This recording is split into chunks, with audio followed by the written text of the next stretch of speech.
Welcome to a novel introduction to corporate finance.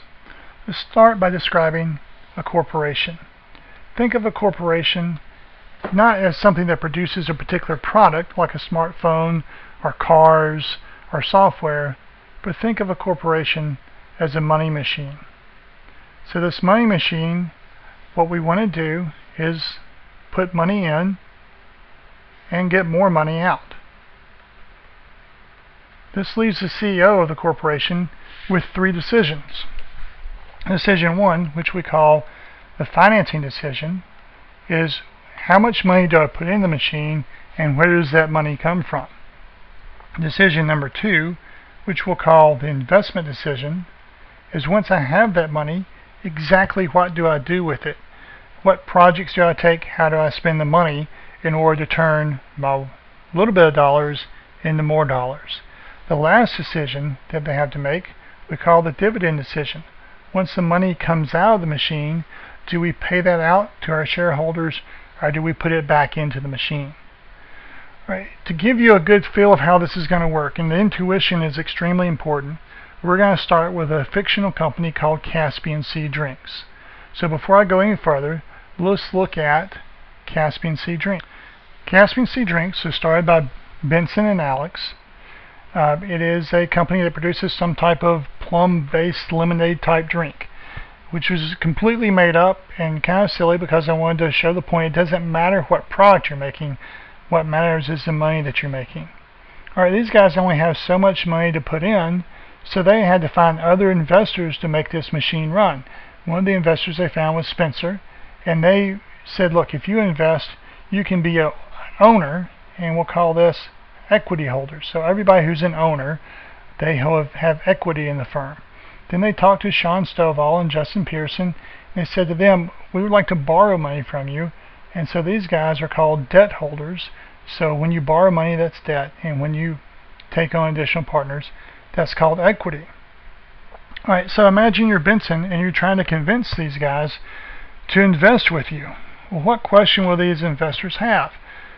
Benson says, look, you put money in, you'll get more money out. They'll say, well, give me some specifics. Exactly how much more money will I get?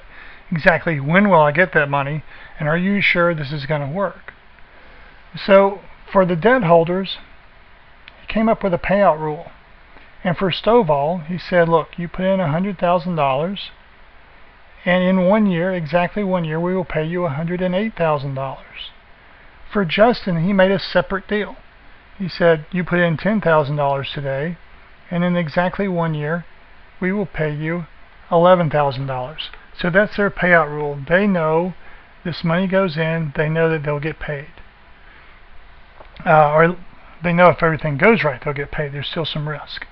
Well, Benson and Alex went to Spencer and said, look, you can be a joint owner with us. You can be an equity holder. Well, what's his payout rule? His payout rule is different and more complicated. This is the way it works. When money is kicked out or produced by this Caspian Sea Drinks money machine, the first part of that money goes to Stovall and Justin. That's part of the deal. They get paid first. They know exactly what they're supposed to get. And the deal goes a little further. If they don't get paid, the firm declares bankruptcy and Stovall and Justin take over the firm. So for Spencer's called, and all three of these guys are called residual claimants because they get what's left over. So the residual claimant gets whatever is left over after these guys are paid. But there's one further decision here. Well, when this money comes out, how much do I put back into the firm to make more money and more value for us in the future, and how much do I take out of the firm right now? That's called the dividend decision. So we have these three decisions from the page before, right? Money comes out, we have to pay Stovall and Justin, but the money that's left over belongs to Benson, Alex, and Spencer. They keep part of it is put back into the firm. How much? I don't know. This over here is, of course, the financing decision.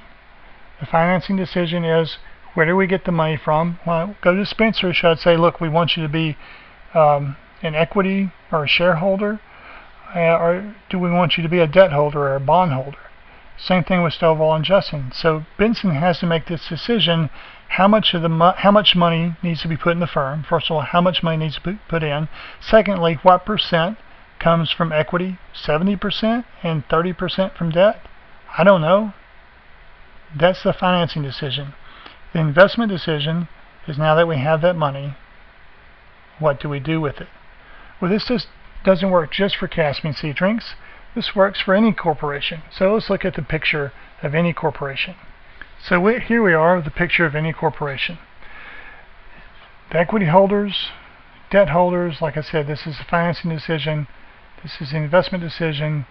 Over here we have the dividend decision.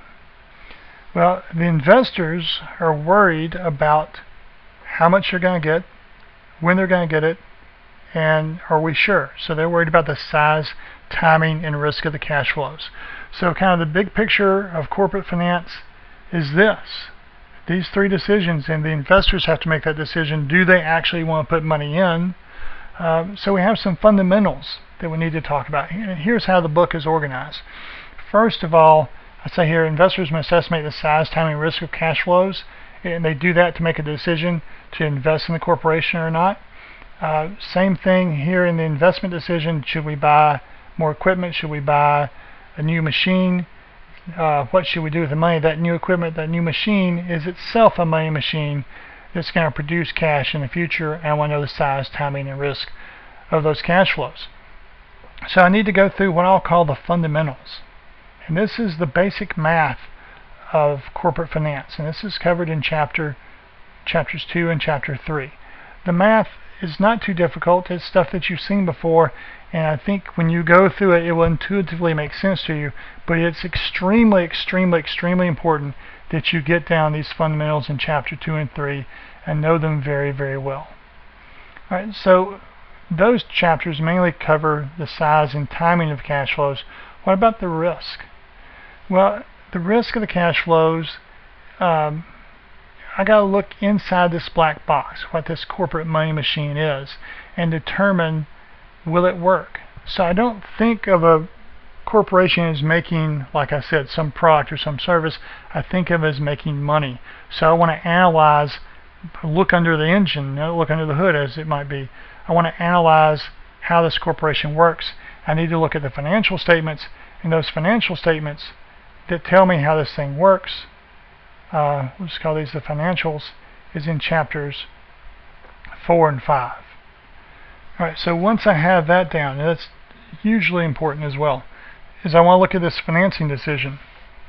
This will be chapters 6 and 7. Now let me be clear with what we're doing here. We were in chapter 6 going to explain how bonds work. So debt holders, or sometimes you would call them bond holders. We're going to explain the payout rule of the debt holders and how to value it. In chapter 7, we're going to explain the payout rule of stock or the equity and how to value it. One thing we're not going to get to is, should this be 70% and this 30%, or should it be 60-40? And one of the fun things about finance is there's no answer to that particular question. They're only general principles. So we're just going to start with some of those general principles and exactly how these instruments pay. Once we get to that, and this uses the same math, by the way, it's what we learned in chapter 2 and 3. So using that same math again, we go to an investment decision, which is sometimes called capital budgeting. Capital budgeting is going to be covered in chapters 8 and 9, and that's simply, should we expand? Now that we have this money, what should we do with the money? And we value that based on the size, timing, and risk of the cash flows.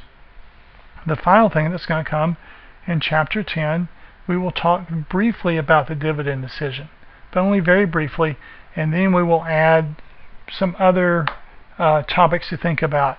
But what we're really doing is just giving you an introduction, a fundamental picture of what a corporation is.